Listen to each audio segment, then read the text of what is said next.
Hi and welcome to Case Club. Today we'll be reviewing our closed cell high density polyethylene foam. It can be ordered in a variety of sizes and is easily customizable to fit your needs. First, we'll talk about the properties of the foam and then some suggestions on how to customize it yourself.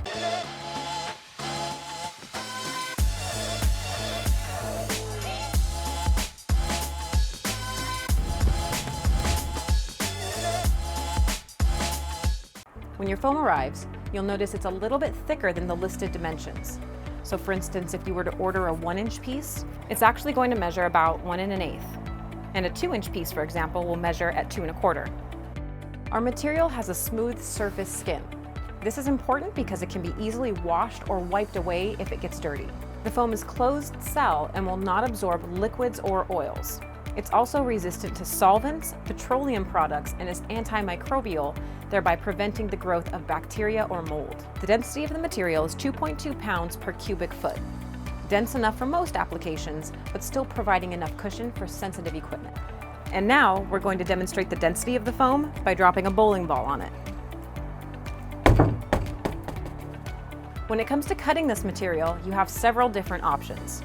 You can go with something like a utility blade, something from your garage like a hole saw bit, or even a steak knife out of your kitchen. To customize your foam for something like household tools, you'll want to follow these steps. First, lay out your tool and trace a perimeter using a straight edge if necessary. Be sure to keep the cutting tool as vertical as possible to ensure accurate cuts. You might consider drawing the shape on the back side of the foam with a silver marker and then cutting it out by hand.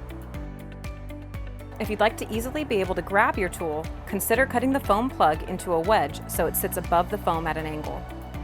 For visibility purposes, we've used a silver Sharpie, but you may want to use a black marker so that your line blends in, or even use the back side of the foam so that no lines show.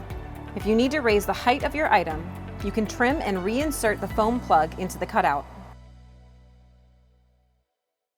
If you wanted to make custom drawer foam for your toolbox, the foam is durable enough to handle repeated use and can easily be wiped down.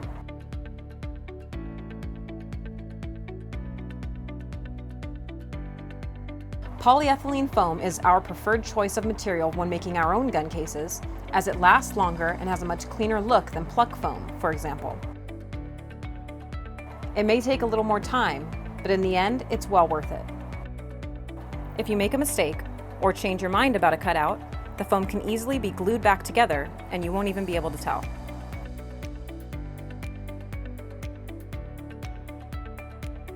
You can find this product and many more at caseclub.com, the industry-leading manufacturer of cases and custom foam. Thanks so much for watching and have a great day.